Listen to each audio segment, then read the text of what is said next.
بسم اللہ الرحمن الرحیم۔ السلام علیکم دوستو، صحیح اسلامی معلومات کے لیے ہمارے چینل کو سبسکرائب کریں تاکہ ہمیں اور حوصلہ ملے۔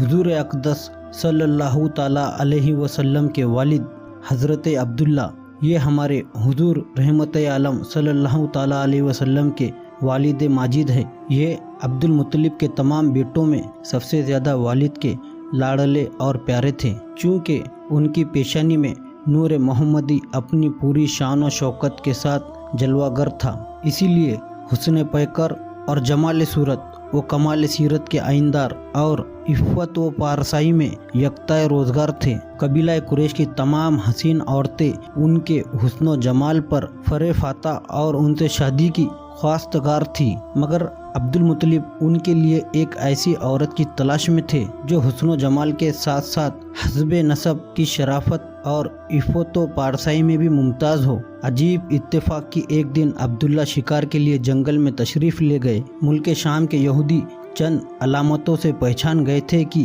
نبی آخر الزماں کے والد مجید ہے، چنانچہ ان یہودیوں نے حضرت عبداللہ کو بارہا قتل کر ڈالنے کی کوشش کی۔ اس مرتبہ بھی یہودیوں کی ایک بہت بڑی جماعت مسلح ہو کر اس نیت سے جنگل میں گئی کہ عبداللہ کو تنہائی میں دھوکے سے قتل کر دیا جائے، مگر اللہ تعالیٰ کی حفاظت نے اس مرتبہ بھی اپنے فضل و کرم سے بچا لیا۔ عالم غیب سے چند ایسے سوار ناگہاں نمودار ہوئے جو اس دنیا کے لوگوں سے کوئی مشابہت ہی نہیں رکھتے تھے۔ ان سواروں نے آ کر یہودیوں کو مار بھگایا اور عبداللہ کو بحفاظت ان کے مکان تک پہنچا دیا۔ وہب بن مناف بھی اس دن جنگل میں تھے اور انہوں نے اپنی آنکھوں سے یہ سب کچھ دیکھا، اسی لیے ان کو عبداللہ سے بے انتہا محبت و عقیدت پیدا ہو گئی اور گھر آ کر یہ عزم کر لیا کہ میں اپنی نور نظر آمینہ کی شادی عبداللہ سے ہی کروں گا۔ چنانچہ اپنی اس دلی تمنا کو اپنے چند دوستوں کے ذریعے انہوں نے عبد المطلب تک پہنچا دیا۔ خدا کی شان کی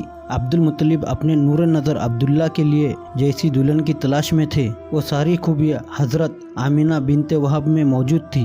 عبد المطلب نے اس رشتے کو خوشی خوشی منظور کر لیا، چنانچہ 24 سال کی عمر میں حضرت عبداللہ کی حضرت بی بی آمینہ سے نکاح ہو گیا اور نور محمدی حضرت عبداللہ سے منتقل ہو کر حضرت بی بی آمینہ کے شکم اطہر میں جلوہ گر ہو گیا۔ اور جب حمل شریف کو 2 مہینے پورے ہو گئے تو عبد المطلب نے حضرت عبداللہ کو کھجوریں لینے کے لیے مدینہ شریف بھیجا یا تجارت کے لیے ملک شام روانہ کیا۔ وہاں سے واپس لوٹتے ہوئے مدینے میں اپنے والد کے ننہال بنو عدی بن نزار میں 1 ماہ بیمار رہ کر 25 برس کی عمر میں وفات پا گئے اور وہیں دار نبغہ میں مدفن ہوئے۔ قافلہ والوں نے جب مکہ واپس لوٹ کر عبد المطلب کو حضرت عبداللہ کی بیماری کا حال سنایا تو انہوں نے خبر گیری کے لیے اپنے سب سے بڑے لڑکے حارث کو مدینہ شریف بھیجا۔ ان کے مدینہ پہنچنے سے قبل ہی حضرت عبداللہ راہی ملک بقا ہو چکے۔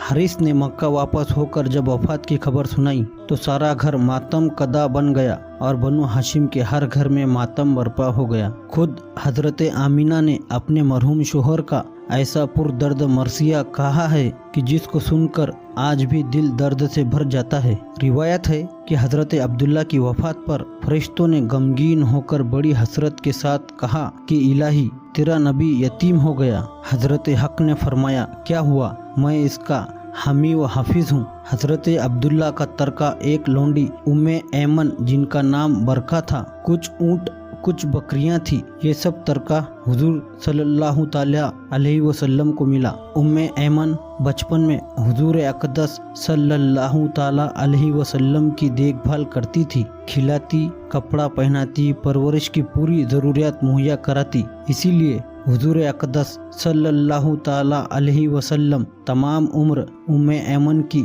دل جوئی فرماتے رہے۔ اپنے محبوب و متبنہ غلام حضرت زید بن حارث سے ان کا نکاح کر دیا اور ان کے شکم سے حضرت اسامہ پیدا ہوئے۔